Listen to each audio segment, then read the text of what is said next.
या कोरोनाच्या राज्यभरातल्या आणि देशभरातल्या बातम्या।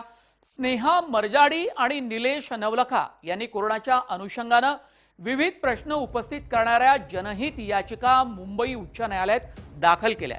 त्यावर आज मुख्य न्यायमूर्ती दीपांकर दत्ता आणि न्यायमूर्ती गिरीश कुलकर्णी यांच्या खंडपीठापुढे सुनावणी झाली।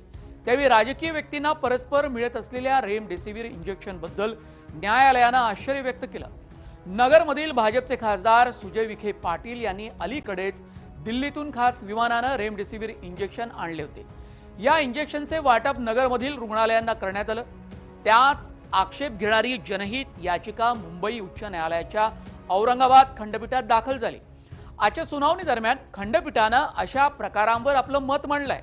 अर्थात कुठल्याही नेत्याच्या नावाचा उल्लेख करण्यात आला नव्हता, मात्र या राजकारण्यांना रेमडेसिवीरचा साठा मिळतोच कसा, ज्या वेळेला राज्यामध्ये रेमडेसिवीरचा मोठ्या प्रमाणात तुटवडा मिळतो। सुजय विखेंनी हा रेमडेसिवीरचा साठा दिल्लीत मिळवला आणि तो खास विमानाने नगरमध्ये आणला।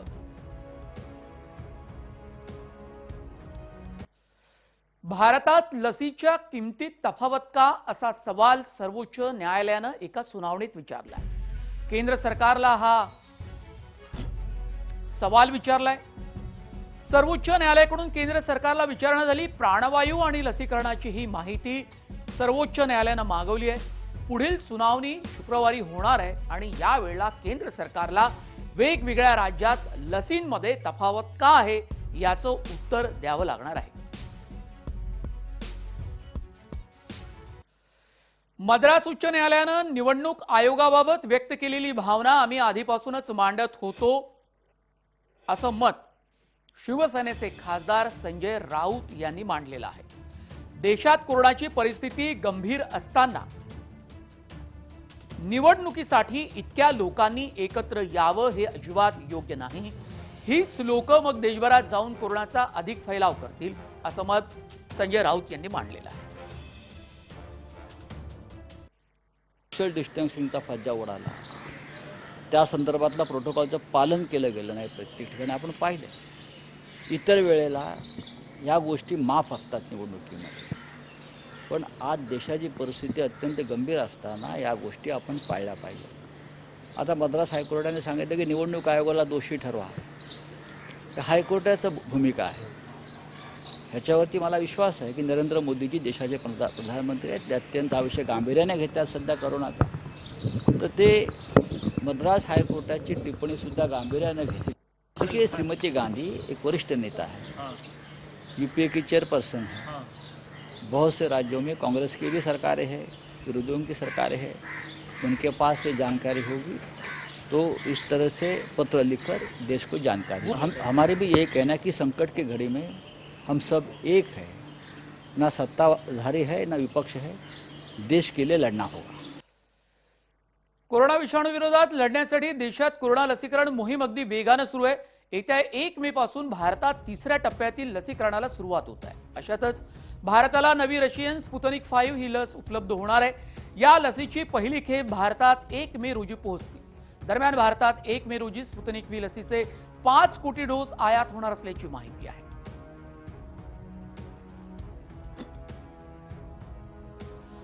भारतात वाढत असलेल्या कोरोना बाधितांच्या संख्येमुळे संपूर्ण जगात चिंता व्यक्त केली जात आहे। आंतरराष्ट्रीय माध्यमांमध्येही भारतातील कोरोना स्थितीवर भाष्य केले जात आहे।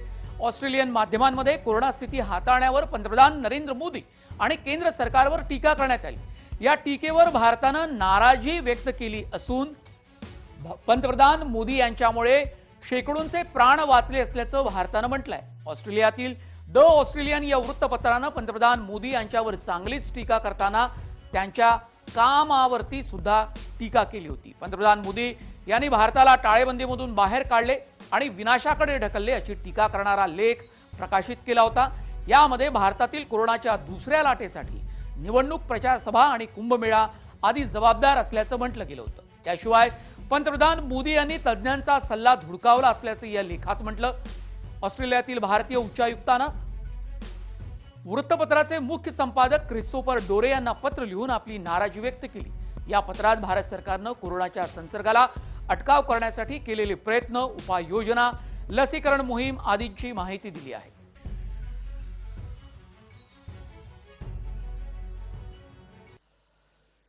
मोफत लसीकरणाबाबत मुख्यमंत्री अंतिम निर्णय घेतील अशी माहिती उपमुख्यमंत्री अजित पवारांनी दिली.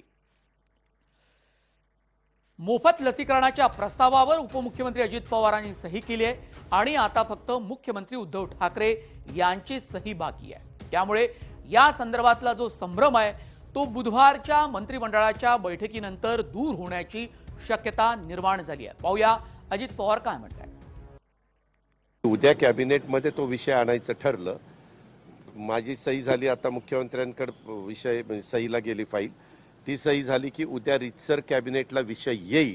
जनतेच्या हिताचा योग्य तो निर्णय मुख्यमंत्री जाहीर करतील. 3 पक्षाच्या लोकांनी एकत्रित बसून निर्णय व्हावा किंवा मुख्यमंत्री करतील, परंतु यांच्यात स्पर्धा लागलेली आहे. अजून कोणाचा कोणाला मेळ नाही. मला वाटतं राज्याच्या मुख्यमंत्र्यांनी सुद्धा अशा प्रकारचे विसंगत स्टेटमेंट्स येत असताना त्या ठिकाणी स्वतः भूमिका जाहीर करण्याची आवश्यकता आहे. परंतु या ठिकाणी पूर्णपणे विस्कळीत वातावरण या कोरोनाच्या परिस्थितीत यांच्या वक्तव्याने होताना दिसते. जनतेला ही लस सहजगत्या उपलब्ध करावी ही पहिली प्रायोरिटी आहे. या बाबतीत राज्य सरकारचं 18 वर्षापेक्षा जास्त वयाच्या तरुण पिढीला जी लसीकरण करायचे त्याच्या बाबतीतलं धोरण मुख्यमंत्री जाहीर करतील. त्यावेळी हा गोंधळ होण्याची काही आवश्यकता नाही, लवकरच जाहीर करतील. लशीचा योग्य पुरवठा झाल्यास व्यापक लसीकरण मोहीम राबवता येईल असं मत आरोग्यमंत्री राजेश टोपे यांनी मांडलंय. ऑक्सिजन तुटवडा कमी करण्यासाठी ग्लोबल टेंडर काढण्यात येईल. लशीच्या किमती कमी झाल्या पाहिजेत असं मतही त्यांनी व्यक्त केलंय. लस उत्पादकांना पत्र पाठवूनही कोणतंही उत्तर नाही. रेमडेसिवीरचा वापर नियमानं करा असं आवाहन सुद्धा राजेश टोपे यांनी या निमित्ताने केलंय.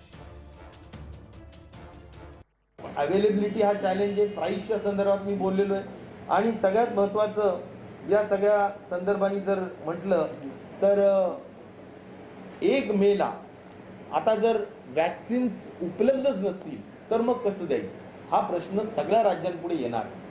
आणि त्यामुळं जसं आता कोविशिल्ड आम्हाला सांगितलं टाकलेलं की 20 मेच्या नंतरच बोलावं, कारण त्यांचं जेवढं काही उत्पादन क्षमता आहे त्याची ते सगळे तिकडं देत आहेत किंवा ते आम्हाला देऊ शकणार नाहीत आज, असं तरी आपल्याला त्या ठिकाणी सांगण्यात आलेलं आहे.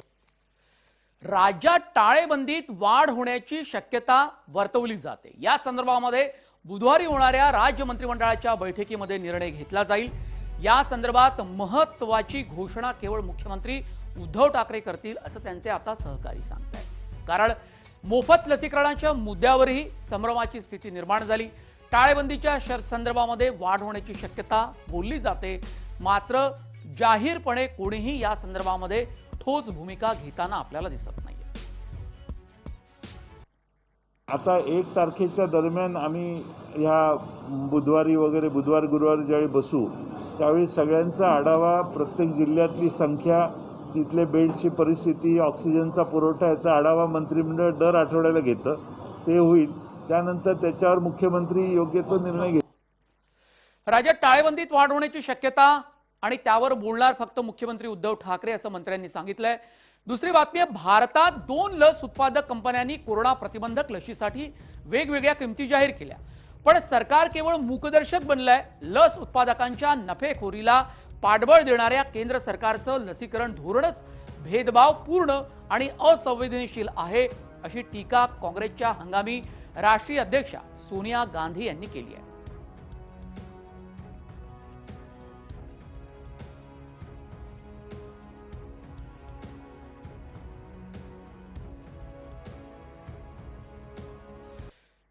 शिवसेनेनं सामनाच्या अग्रलेखातून देशातील कोरोना स्थितीवर भाष्य केलं. परदेशात भारताबद्दल सध्या काय बोललं जात आहे यावर शिवसेनेनं प्रकाश टाकला. प्रख्यात व्यंगचित्रकार डेव्हिड रोवे यांचं व्यंगचित्र सामनानं प्रसिद्ध केलंय. एक अगडबंब हत्ती जमिनीवर मरून पडला आणि त्या मेलेल्या हत्तीवरील अंबारीत मोदी हे माहुताच्या भूमिकेत बसलेत. मेलेल्या सरकारी व्यवस्थेचा माहूत अशा शीर्षकाचं हे टोकदार व्यंगचित्र ऑस्ट्रेलियन वर्तमानपत्रात प्रसिद्ध झालं. हे व्यंगचित्र देश म्हणून आपली मानहानी करणारे, या मानहानीबद्दल दिल्लीश्वर कोणाला जबाबदार धरणार आहेत असा प्रश्न शिवसेनेनं केलाय। अर्थात त्यावर भारतीय उच्चायुक्तातील